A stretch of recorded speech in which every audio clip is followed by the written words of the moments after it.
দেখুন নবাব বাহাদুর, দেখুন এই বছর কৃষ্ণনগর রাজ্য ফসলে ভরে গেছে।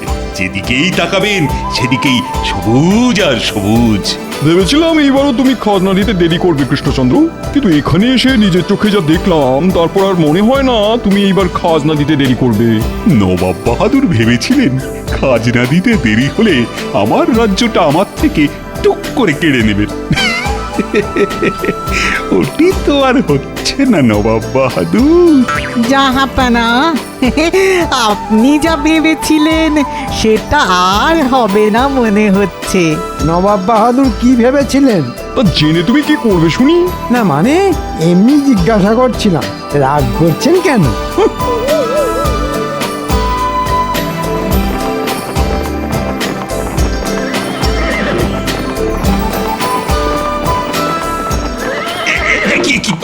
আমার ঘোড়াটা এমন চেঁচাতে শুরু করলো কেন? দাঁড়ান মহারাজ, আমি দেখছি।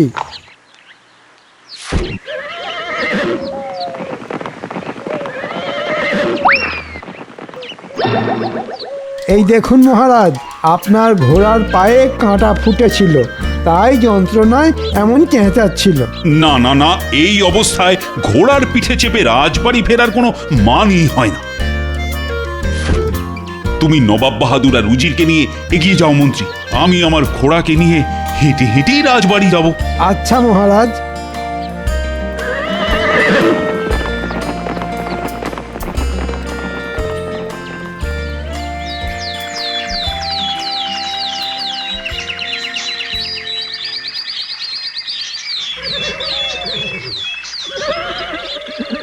কি বুঝলে রাজবৈদ্য? আপনার ঘোড়ার পায়ে গভীর ক্ষত সৃষ্টি হয়েছে মহারাজ। সেরে উঠতে এখনো 1 মাস মতন সময় লাগবে।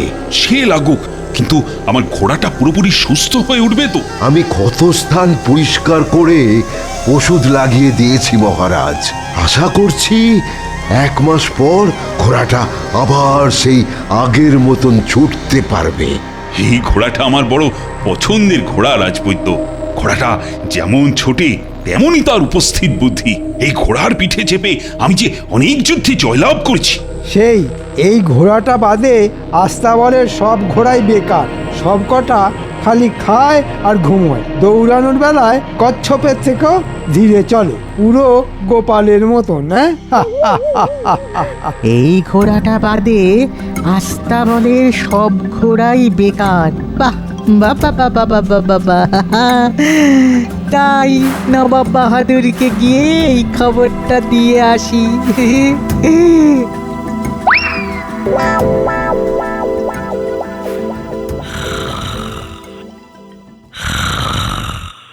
বলি আর কত ঘুমোবে শুনি? আজ বুঝি তোমার রাজসভায় যাওয়া নেই? আছে গিন্নি, আছে। মহারাজ যেদিন রেগে গিয়ে তোমাকে রাজসভা থেকে বার করে দেবেন সেদিন বুঝবে। বলি তখন সংসার চলবে কি করে শুনি? কেন কেন কেন মহারাজ আমাকে রাজসভা থেকে বার করে দেবেন কেন শুনি? আজ পর্যন্ত তো তোমাকে একদিনও রাজসভায় সময় মতন যেতে দেখলাম না। তুমি রোজ দেরি করে রাজসভায় যাও। এই ব্যাপার, গোপাল ভাঁড়কে চটালে তার পরিণাম ভালো হবে না, এ স্বয়ং আমাদের মহারাজ জানেন, বুঝলে গিন্নি? তাই আমি যত দেরি করেই রাজসভায় যাই না কেন, মহারাজ আমাকে তাড়িয়ে দেবেন না। গাটা কেমন ম্যাচ ম্যাচ করছে। এই শোনো, আমাকে তুমি মহারাজ পাওনি যে আমি তোমাকে ছেড়ে দেব।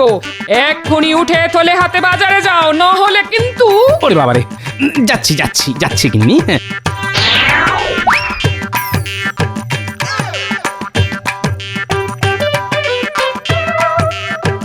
জাহাপানা, একটা লাজবাব খবর আছে, শুনলে আপনার দিল একেবারে খুশ হয়ে যাবে। তাই নাকি? তাই নাকি? একটু আগে শুনে এলাম রাজা কৃষ্ণচন্দ্রের যে ঘোড়াটা পায়ে কাঁটা ফুটে আহত হয়েছে তার পুরোপুরি সেরে উঠতে এখনো মাসখানেক লাগবে। আর এই ঘোড়াটা বাদে আস্তাবলে যত ঘোড়া আছে সব নাকি বেকার, তারা সবাই কচ্ছপের থেকেও ধীরে দৌড়ায়। চাপ বাবা, তাতে আমার কি? আমি এটাই বলতে চাইছি জাহাপানা, আপনি যদি আগামী সপ্তাহে রাজা কৃষ্ণচন্দ্রের সঙ্গে ঘোড় দৌড় প্রতিযোগিতাটা করেন তাহলে আপনি অনায়াসেই রাজা কৃষ্ণচন্দ্রকে হারিয়ে দিতে পারবেন, কারণ কৃষ্ণচন্দ্রের একমাত্র জোরে দৌড়ানো ঘোড়াটা এখন পায়ে আঘাত পেয়ে বসে গেছে, আর বাকি ঘোড়াগুলো কচ্ছপের থেকেও ধীরে দৌড়ে। আমি বুঝে গেছি উজির, তুমি কি বলতে চাইছো আমি বুঝে গেছি। আজই ফিরে চলো মুর্শিদাবাদে। পরিকল্পনাটা আরো মজবুত করতে হবে যাতে কৃষ্ণচন্দ্র ফাঁক খুঁজে পালিয়ে যেতে না পারে।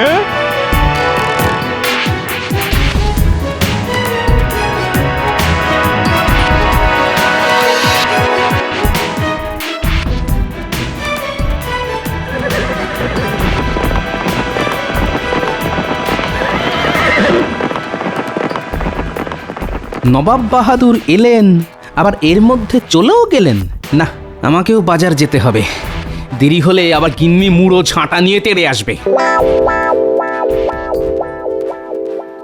আর কিছু চিন্তা ভাবনা করলেন জাহাপানা? করেছি উজির, করেছি। ঘোড়ায় চেপে আস্তে আস্তে সব ছকে ফেলেছি। এইবার এমন পরিকল্পনা করেছি যে কৃষ্ণচন্দ্র কোথাও পালাতে না পেরে আমার পায়ে লুটিয়ে পড়বে একেবারে।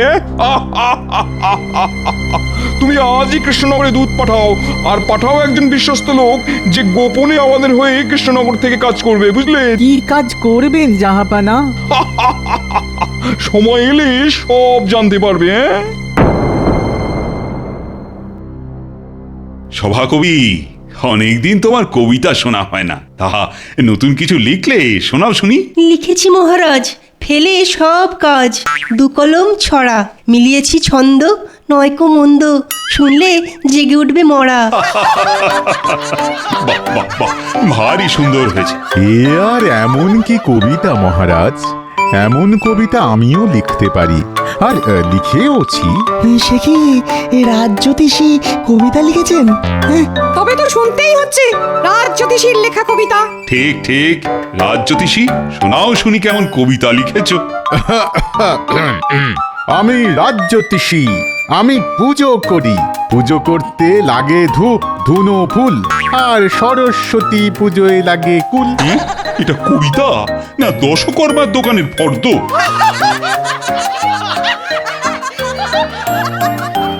মহারাজ, একটা জিনিস লক্ষ্য করে দেখেছেন?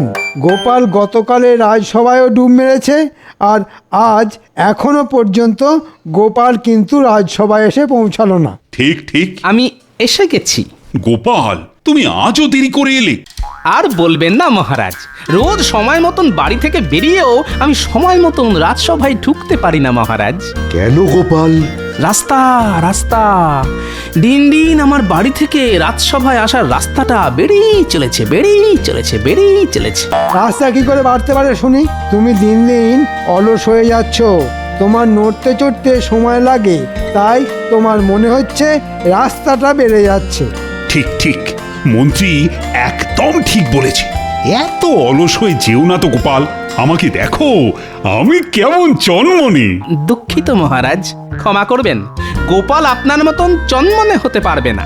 গোপাল ভাঁড় অলসই ভালো, আর আমি যতই অলস হই না কেন আমার বুদ্ধি কিন্তু এখানে উপস্থিত সবার বুদ্ধির চেয়ে অনেক অনেক চনমনে। আমার বুদ্ধি একেবারে বিদ্যুতের বেগে দৌড়োয়। মহারাজের জয় হোক। নবাব বাহাদুর আপনার জন্য এই চিঠিটা পাঠিয়েছেন। হ্যাঁ, নবাব বাহাদুরের চিঠি? মন্ত্রী, পড়ে শোনাও শুনি।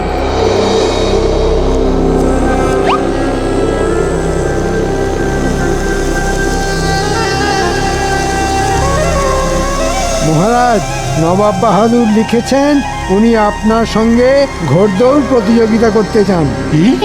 নবাব বাহাদুর সামনের সপ্তাহে আমাদের রাজ্যে আসবেন আপনার সঙ্গে ঘোড়দৌড় করতে। উনি আরও বলেছেন যদি আপনি এই ঘোড়দৌড় প্রতিযোগিতা হেরে যান তাহলে উনি আমাদের এই রাজ্যটা নিয়ে নিজের নামে লিখে নেবেন। সে কি, নবাব বাহাদুর যে নিজের চোখে দেখে গেলেন আমার ঘোড়াটা পায়ে কাঁটা ফুটে আহত হয়েছে? তাই তো ওনার এই ঘোড়দৌড়ের ইচ্ছে মহারাজ। এটাও বুঝলেন না? উনি সঠিক সময়ে সঠিক চাল চেলেছেন। ওহ, এবার কি হবে? আস্তা বলে বাকি যে ঘোড়াগুলো আছে তাদের নিয়ে নবাবের সঙ্গে ঘোড়দৌড় প্রতিযোগিতা হলে আমি নিশ্চিত হারব, এ ব্যাপারে আমার কোনো সন্দেহই নেই। হাতে এখনো 7 দিন সময় আছে মহারাজ, আপনি আমাকে কিছু মোহর দিন, আমি আস্তাবলের বাকি ঘোড়াদের জোরে দৌড়ানোর তালিম দেওয়ার ব্যবস্থা করছি। বাহ বাহ বাহ, একটা ভালো বুদ্ধি দিয়েছো তুমি মন্ত্রী। কত কত মোহর চাই বলো? 100 মোহর মতন দিলেই হবে মহারাজ। এই না, যত তাড়াতাড়ি সম্ভব ঘোড়াদের তালিম দেওয়ার কাজ শুরু করে দাও মন্ত্রী। আরে হাতে সময় যে বড় কম।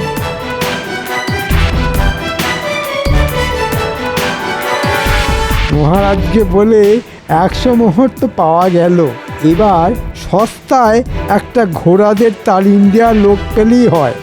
তাকে কিছু মোহর দিয়ে বাকিটা টুক করে ট্যাঁকে গুঁজে নেব। নমস্কার মন্ত্রী মশাই। কে তুমি? আমি গরিব মানুষ মন্ত্রী মশাই, ঘোড়াদের তালিম দিয়ে পেট চালাই। যদি আপনার কোনো কাজে লাগতে পারি তাহলে দয়া করে বলবেন। কি বললে? তুমি কি করো? আঙ্কে ঘোড়াদের তালিম দিই, আর ওই বাচ্চা থেকে ধাড়ি সব ঘোড়াদের একেবারে বাঘের বাচ্চা বানিয়ে দেব। যেমন ছুটবে তেমন যুদ্ধ লড়তে পারবে। ব্যাস ব্যাস ব্যাস, এই ধরো তোমার পারিশ্রমিক। কাল থেকে রাজবাড়ি চলে এসো, মহারাজের ঘোড়াগুলোকে আচ্ছা করে তালিম দিতে হবে। ধন্যবাদ মন্ত্রী মশাই, কিন্তু মাত্র 1 মোহর। এর বেশি দিতে পারবো না, তাতে কাজ করতে হলে করো, না হলে না না না, রাজি রাজি, আমি রাজি। কাল সকাল সকাল আমি রাজবাড়ি পৌঁছে যাব। বাহ, এই যে মেঘ না চাইতেই জল। আমি খোঁজার আগেই ঘোড়াদের তালিম দেওয়ার লোক আমাকে খুঁজে বার করে ফেললো। মাত্র 1 মোহরেই কাজ মিটে গেল। এবার বাকিটা ঢুকবে আমার ট্যাঁকে।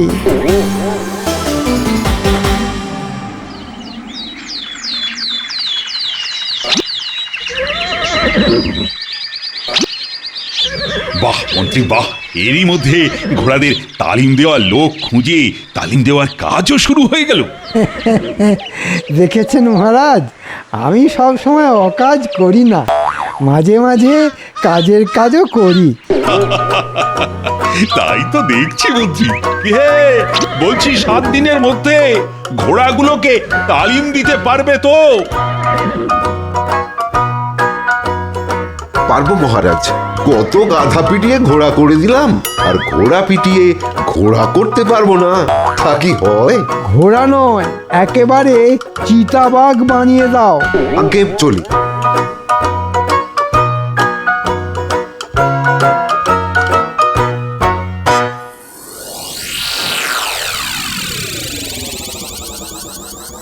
একটা ভালো খবর আছে জাহাপানা আপনার জন্যে। কি খবর রুজির? আমাদের লোক ছদ্মবেশে কৃষ্ণনগরের রাজবাড়িতে গিয়ে উঠেছে রাজা কৃষ্ণচন্দ্রের ঘোড়াদের তালিম দেওয়ার জন্যে। সাবাস, এবার সময় বুঝে বাকি কাজটাও তাকে সেরে ফেলতে বলো। আর 6 দিন পরে যে ঘোড়দৌড় প্রতিযোগিতা। বলছি জাহাপানা। কৃষ্ণচন্দ্র, এবার তুমি পালিয়ে কোথায় যাও শুধু আমি দেখবো।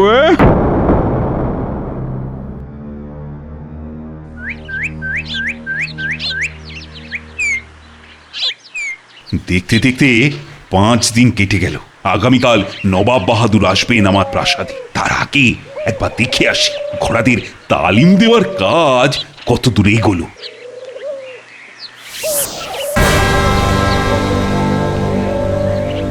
কি আমার আস্তাবলের বাকি ঘোড়াগুলো গেল কোথায়? আর ঘোড়াদের তালিম দেওয়ার লোকটাই বা কোথায় গেল? প্রহরী, প্রহরী! আজ্ঞে মহারাজ। ঘোড়াদের তালিম দেওয়ার জন্য যে লোকটা এসেছিল তাকে কোথায় দেখেছো? আগে তিনি তো গতকাল মাঝরাতে আস্তাবলের সব ঘোড়াদের নিয়ে বেরিয়ে গেলেন। হ্যাঁ, বেরিয়ে গেলেন মানে? কোথায় গেলেন? আর তুমি তাকে যেতেও দিলে?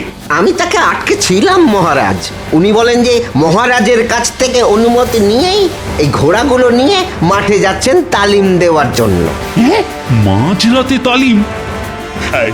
এই মন্ত্রী, তুমি তুমি কোথা থেকে ঘোড়াদের তালিম দেওয়ার জন্য ওই লোকটাকে ধরে নিয়ে এসেছিলে শুনি? আগে লোকটা আমার কাছে নিজেই এসেছিলেন মহারাজ। কেন মহারাজ, কি হয়েছে একটু খুলে বলবেন? আর কি হবে গোপাল, আমার আর কিছু বাকি নেই। গতকাল রাতে আমার আস্তাবলে সব ঘোড়াদের নিয়ে ওই লোকটা পালিয়েছে। সে কি, পালিয়েছে? মন্ত্রী মশাই, এখনো সময় আছে, আমাকে সবটা খুলে বলুন, না হলে কিন্তু আমাদের রাজ্য ছাড়া হওয়ার হাত থেকে কেউ বাঁচাতে পারবে না। বলছি আমি রাস্তা দিয়ে হেঁটে হেঁটে যাচ্ছিলাম, লোকটা আমার কাছে এসে বলল,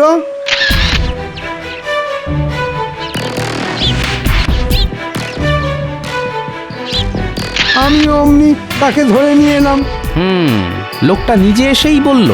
তার মানে লোকটা জানতো আপনি এমন কাউকে খুঁজছেন যে মহারাজের ঘোড়াদের তালিম দেওয়ার কাজ করবে। বুঝতে পেরেছি, এবার সবটা আমার কাছে একেবারে জলের মতন পরিষ্কার। কি বুঝতে পেরেছো বলো তো গোপাল? এটাও আমাদের নবাব বাহাদুরের চাল মহারাজ। আর ওই লোকটা আর কেউ নয়, স্বয়ং নবাব বাহাদুরের লোক। তার মানে নবাব বাহাদুর লোক পাঠিয়ে আস্তাবলে সব ঘোড়া চুরি করেছেন? সব ঘোড়া নয় রাজপণ্ডিত, এখনো আস্তাবলে একটা ঘোড়া আছে, ওই দেখুন।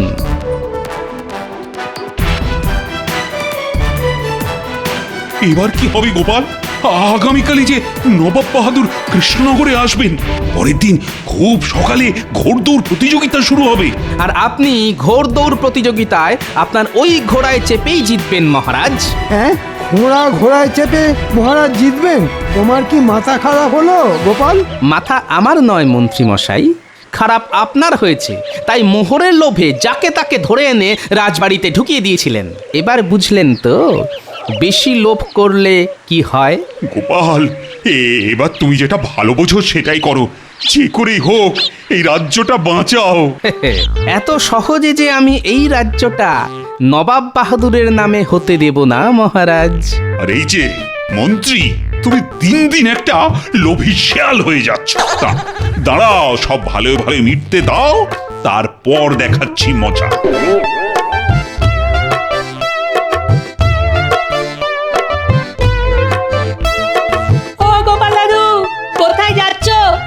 মাঠে যাচ্ছি রে, তোরাও চল আমার সঙ্গে, কাজ আছে। কি কাজ গোপাল দাদু? চল না, যেতে যেতে বলছি।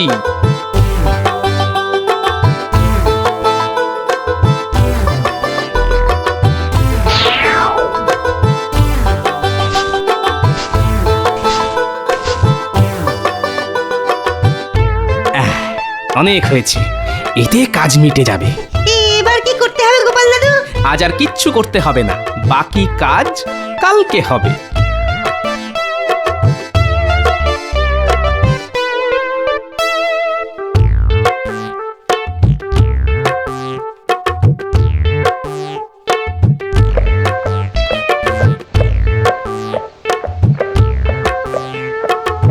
আসুন আসুন নবাব বাহাদুর, আসুন। কি কৃষ্ণচন্দ্র, ঘোড়দৌড়ের জন্য তুমি তৈরি তো? তৈরি নবাব বাহাদুর, আপনারা বরং আজ রাতের জন্য আপনাদের ঘোড়াগুলো আমার আস্তাবলি রেখে দিন। চল চল।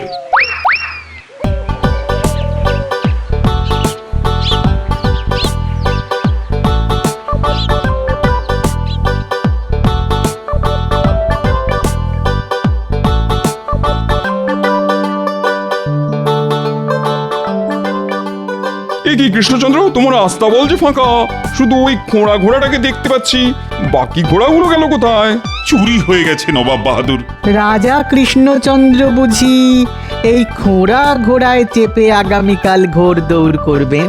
হ্যাঁ, তাছাড়া তো কোনো উপায় নেই। গোপাল নিশ্চয়ই কিছু না কিছু একটা ব্যবস্থা করবে।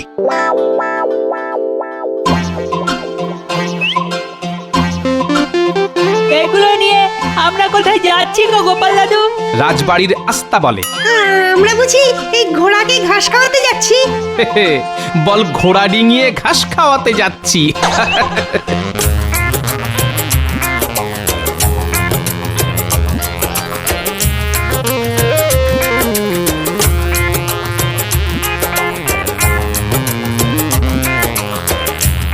এইবার সব ঘাসগুলো ওই দুটো ঘোড়ার সামনে রেখে আয়।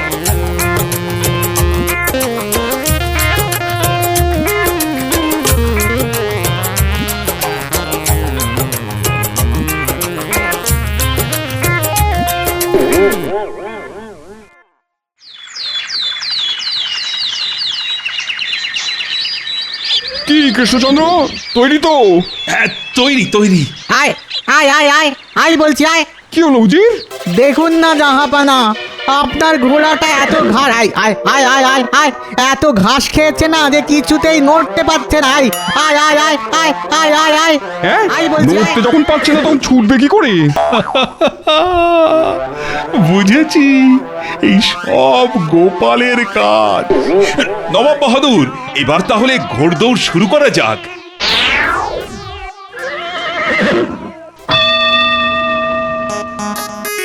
এই কি হলো? আরে ঘোড়াটা দাঁড়িয়ে রইলো কেন? চল চল, আরে এই উজির, আরে কিছু একটা করো। আরে কৃষ্ণচন্দ্র এগিয়ে গেল তো। আয় আয় আয় আয় আয় হুশ হুশ হুশ আয় যা যা যা যা যা যা যা যা আচ্ছা, মুশকিল তো। এই হুশ, হুশ, এই চল চল।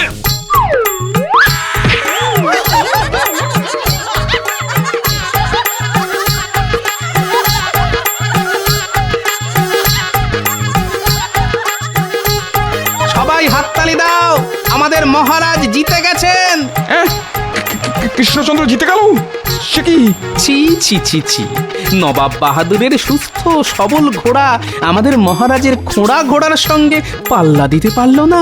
এই লজ্জা রাখি কোথায়? সত্যি সত্যি লজ্জার কথা। আমি আমি এখানে আর এক মুহূর্ত থাকবো না।